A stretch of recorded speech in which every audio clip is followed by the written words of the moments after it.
Vacation Shoes. Author Griscom David. My man, how are you doing? How are you doing? Don Travius clapped him on the back and laughed loudly.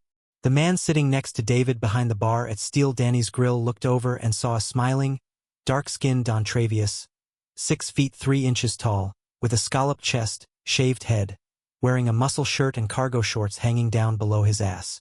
The man quickly got up and left, tossing money on the bar. There was no need for that. There was plenty of room. He could have just moved over. David and Don Travi were the only customers in the place before happy hour started. It was 5 o'clock somewhere, but Steel Danny's wasn't in yet. David chuckled. Don, who had a doctorate in classical Greek literature, was fluent in German, and had grown up around New Canaan, Connecticut, turned on the black thing when he wanted to scare white people. He pulled up his pants and sat down on the empty bar stool next to David. David shrugged and remained silent. Oh, for heaven's sake. You're the one who called me and left me a message. Do I have to fight to get it out of you now? Don asked. When the bartender appeared, Don ordered a screwdriver. Randy and I broke up, David announced. What? How? When? You were supposed to be married in a couple of weeks. David shrugged again. We had a big fight. I think that's the end of it.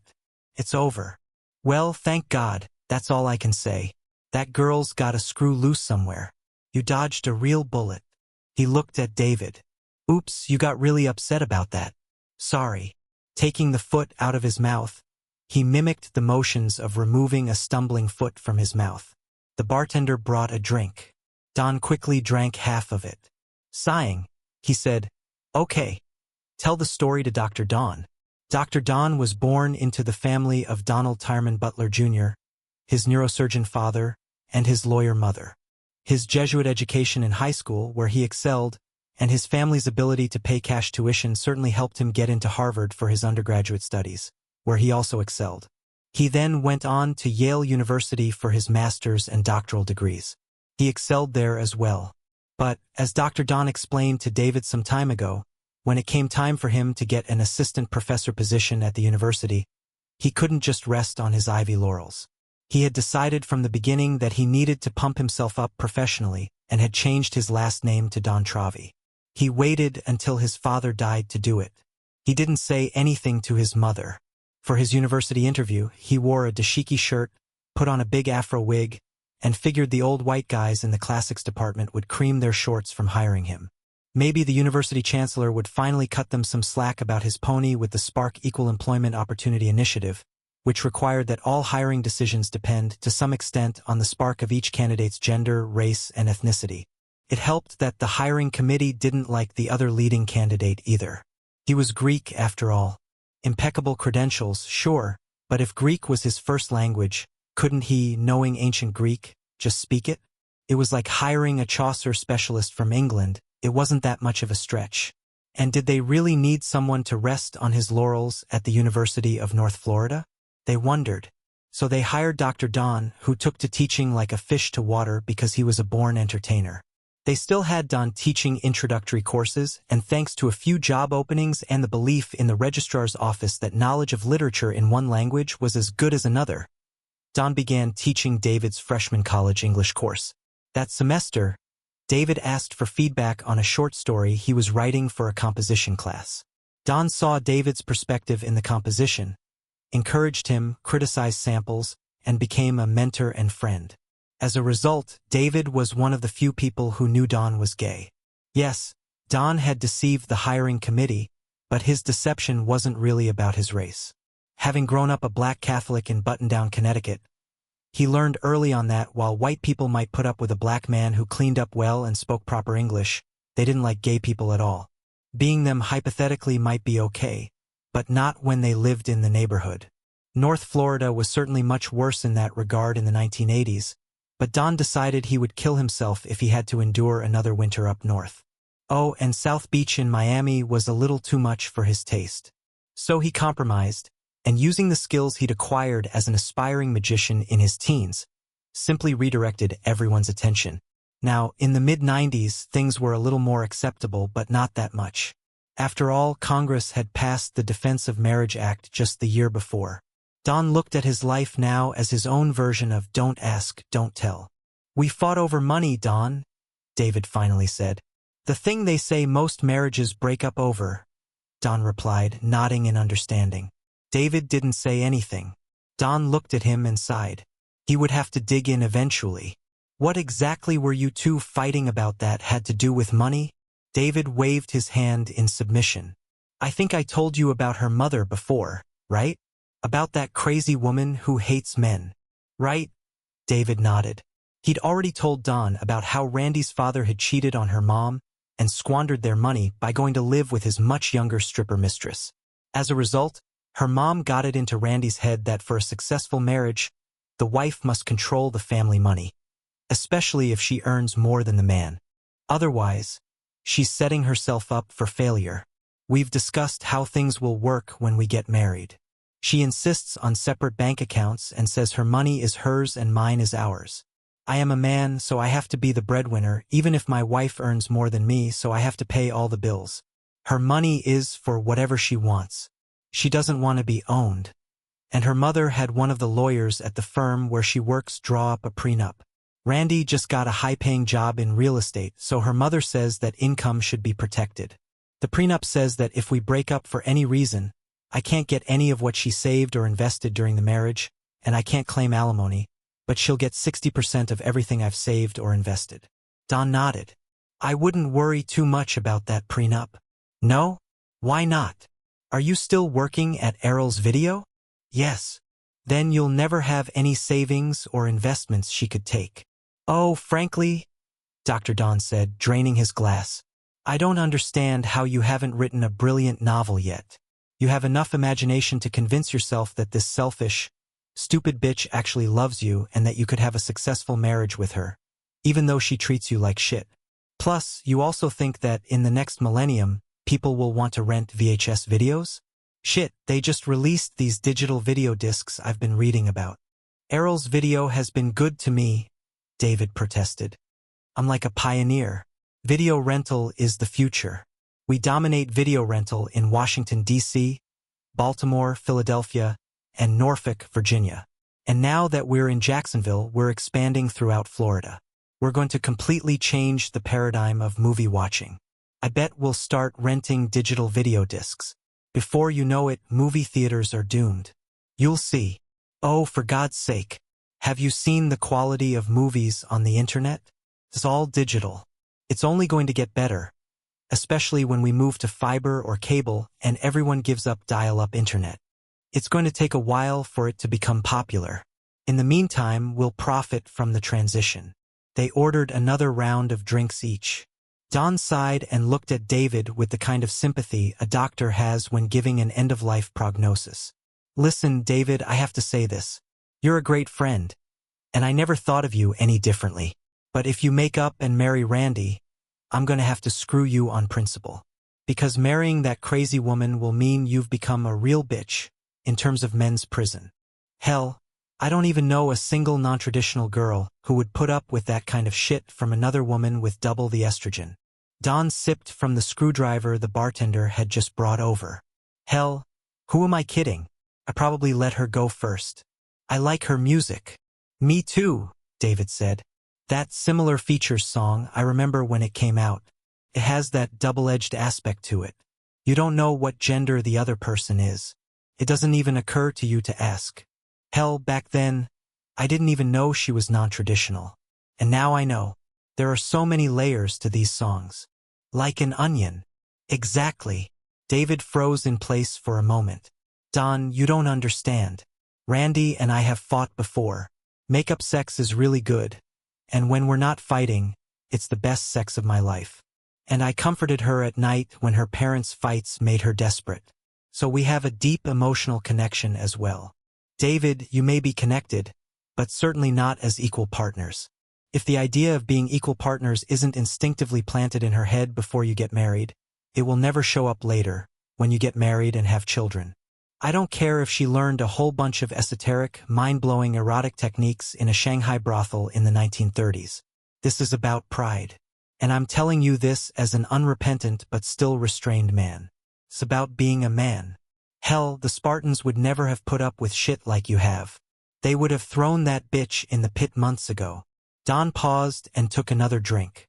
Besides, David, technology is really getting a lot better for sex too. Just go to the hard-to-come-by sex shop outside of town on US 1 highway and take a look. You'll be pleasantly surprised at the wide assortment. I say this as a satisfied customer. It'll keep you going until you meet some nice young lady who won't go crazy. I don't know shit, said Dr. Don. Wait, I just realized. I can see the future. Don's face stiffened and froze as he stared into the mirror above the bartender's head. The bartender looked back at himself to see if he could see the future. But he didn't. He rolled his eyes and went back to checking the liquor supply. The future, David said with a smile. Yes, I'm black, and I'm in the South. We all know how to do that magical Negro stuff. You wouldn't understand. I see your future. I see you getting back together with Randy. And the next thing you know, she'll be making 10 times more money than you, and she ain't paying shit. Even though you're busting your ass to pay the mortgage, all the utilities, and everything you need to keep your rat car running. She, on the other hand, will drive the latest, most expensive Japanese or German car and wear designer clothes. Then she'll put on her vacation shoes and take your kids with her. When she goes on an expensive trip to Tahiti, the Mediterranean, Hawaii, or somewhere else exotic, leaving you here to work yourself to death for comparatively little money, you'll find out that she just happens to be there with some guy. And when you finally get up the nerve to divorce her for her blatant disrespect, she'll spend half the night telling you how the guy is using her just as much as you thought he would. And suddenly, before you know it, after your life has spiraled into the abyss, you'll realize you're a short, fat, bald assistant Nassau County prosecutor who faps to the idea of his own nobility. Don paused for a moment, his face shifting into a twisted grimace. Oh yes, yes, Don squeaked in an exaggerated falsetto, his right hand mimicking a vigorous shaking motion. I caught my wife cheating, or I was just about to, or I spoke of our marriage in the past tense. But I'm going to be very generous in the divorce and not demand any money from her. Which, by the way, runs into the millions. Because, God, I still love her. And the way she treats me like I'm her bitch. Oh yes, fap, fap, fap. He stopped, finished the rest of his drink, and stared at David. David thought for a moment. So, to summarize, if I don't break up with Randy, I'm not going to be a short, fat, bald lawyer, right? You make a pretty solid argument. But wait, Don said, holding up a finger. I haven't gotten to the most interesting part yet. Years later, when you're already fattened up but still obsessed with your own nobility, you'll finally sell your great American novel. It'll come with a screen adaptation deal starring some drop-dead gorgeous actress who's secretly in love with you and your brilliant mind, because your novel speaks directly to her heart. And this actress will have to find out what you're like in bed, and she'll be very pleased with what she finds out. And yet, just when you're at your peak, just when you think you're done with Randy, she'll slip back into your life, and you'll let her, because, as we've already established, you're pathetic. And suddenly, on your birthday or right when you have a new blockbuster book coming out and you're throwing a huge party with all your shiny new friends, Randy will be there, waving a .38 caliber revolver, talking about how she's ready to change and will kill herself if you don't take her back. Or kill you even if the threat is only implied. And you will go back to her, because you are a coward. And worse, you'll go back to her without a prenup, even though by that point you're the one with the money. And you'll do it because you're not only a coward, you're an idiot. David allowed himself a small smile. Maybe I should change your wedding invitation to no, then, Don. Don shot him a hard look, then smiled thinly. Absolutely not. If you do decide to go through with it, I'll be there. I fully intend to stand before God and men during the part of the ceremony that asks if anyone knows any reason why you two shouldn't be married. And I'm going to give this entire speech all over again. Before I do, I'm hiring a videographer to get it all on tape so that future generations will have proof. Even if they cut the power and try to silence me, I will be heard. The Spirit is making me speak my truth. David nodded. At least the wedding is one of the few things I somehow didn't have to pay for. They both chuckled. Thank God for small mercies, Don said. More drinks arrived. Then hamburgers. Then more drinks. By 7 o'clock, the bar was full and noisy, and David and Dr. Don had definitely had enough. That was the moment Randy chose to show up. She placed a hand on David's shoulder, and his unfocused gaze landed on her. For a split second there was anger, then pure glee. The alcohol unleashed his super ID. Hey, everyone, it's my psycho ex-fiancé, Randy's bitch. The bar erupted.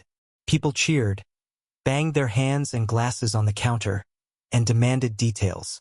David told the story at least 10 times as happy hour rolled on.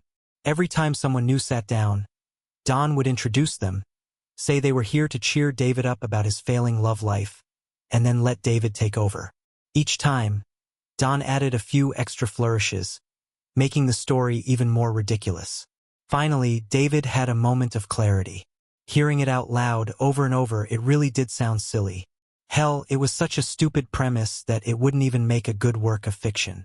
And the only thing dumber than the story itself was the idea of staying married to a cheating woman instead of divorcing her, just because you thought you'd save money. Randy, however, was shocked, especially when a fat, middle-aged man came up, threw an arm around her, and, with a cloud of beer breath, said, "Hey honey, you want to hang out with me? Your ex says you're great at sex and love money. I work in banking and like to sleep around so we could have a great future together. But first, we need to get a prenup." He burst into laughter. Randy turned bright red, ripped herself away, and ran out of the bar in tears. David watched her go. Good riddance, he thought. Behind him, Don exhaled in relief. Then, when David turned around, tried not to look too relieved. Seriously, this girl was not a writer's wife. An ex-wife, sure. But David didn't deserve to live through a nightmare just to get to her. Later that night, lying alone on Don's couch as the room swirled around him, with a trash can nearby for the inevitable vomiting, David finally came to terms with leaving Randy behind, cauterizing that piece of his life. After all, the last thing he wanted was to end up a short, fat, bald assistant Nassau County prosecutor, indulging in thoughts of his own nobility. Tomorrow's another day. A great day to go to the sex shop and check out the new technology that would get him through while his heart healed. The first step, after recovering from this god-awful hangover, would be to turn on his Melissa Etheridge CDs, pack up Randy's crap, and send it all back to her. Maybe he'd drop off his resume at Blockbuster. Now that was a company with a future.